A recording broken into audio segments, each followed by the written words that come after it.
5,90 m au moins, c'est à cette hauteur que devrait se jouer le titre de champion du monde de saut à la perche. Un titre que vise Renaud Lavillenie. À 24 ans, le champion d'Europe de la discipline a de bonnes chances de ravir son titre à l'Australien Steve Hooker. L'objectif majeur, c'est quand même d'aller chercher une médaille. Après, forcément, on n'y va pas pour la médaille de bronze ou la médaille d'argent. Le Charentais se met donc la pression. Et si physiquement sa préparation s'est faite dans de bonnes conditions, son mental pourrait lui jouer des tours en Corée du Sud.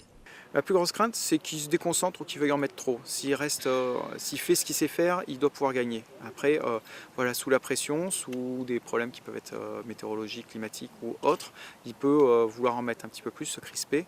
Se crisper, ça ne devrait pas arriver à Christophe Lemaître. À 21 ans, le Savoyard n'a pas froid aux yeux. Le triple champion d'Europe du 100 mètres, 200 mètres et 4x100 aborde ces mondiaux dominés par le roi jamaïcain Usain Bolt sans aucun complexe. Il vise les podiums dans le 100 et le 200 mètres. On a vu qu'à Stockholm et Albi que j'arrivais à enchaîner les courses et surtout que j'arrivais à être performant sur les deux distances. Donc après, ça nous a conforté de l'idée que je pouvais doubler.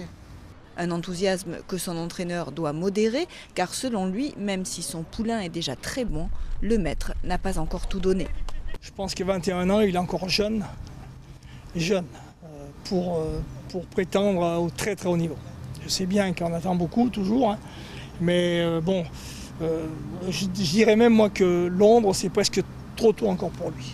Il sera bien peut-être à Rio.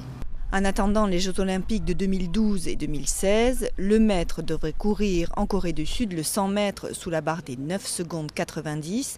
Le record du monde de Bolt est à 9,58, des dixièmes de seconde qui font toute la différence.